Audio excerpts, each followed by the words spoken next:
آپ کو وہ مکالمہ یاد ہوگا جب اللہ تعالیٰ نے انسان کو اختیار دے کر اس دنیا میں بھیجا تو فرشتوں نے اس وقت بھی کہا تھا کہ یا باری تعالیٰ آپ جس کو یہ آزادی دے رہے ہیں یہ زمین پر فساد کریں گے، خون ریزی پھیلائیں گے۔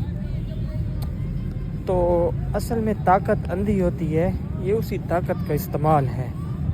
آپ جانتے ہیں کہ عالمی طاقت کا نظم ان 5 ویٹو پاورز کے پاس ہے، وہ ہمیشہ اس کے ارد گرد گھومتا رہتا ہے۔ یہ طاقتیں اس قسم کے ایڈونچرز کرتی رہتی ہیں، کبھی آپ دیکھیں گے یوکرین کے اوپر جنگ مسلط ہوگی، کبھی تائیوان پر، کبھی ایران پر۔ تو اس میں اصل چیز جو دیکھنے کی ضرورت ہے نا میرے بھائی، کہ ہمیں اپنے آپ کو علم و اخلاق کے لحاظ سے بہتر کرنا ہے۔ جب کوئی قوم اپنے آپ کو علم و اخلاق کے لحاظ سے بہتر کر لیتی ہے تو اللہ تعالیٰ اسے موقع دیتا ہے دنیا کی اسٹیج پر آنے کا، یہ بڑی سطح پر ہوتا ہے۔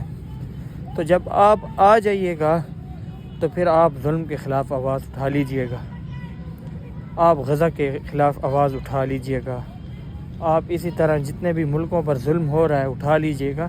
فی الحال جو آپ کا کرنے کا کام ہے نا، ہمارا یا آپ کا، وہ علم و اخلاق کو بہتر کرنا ہے، بیٹھ کے تبصرے نہیں کرنے ہم نے۔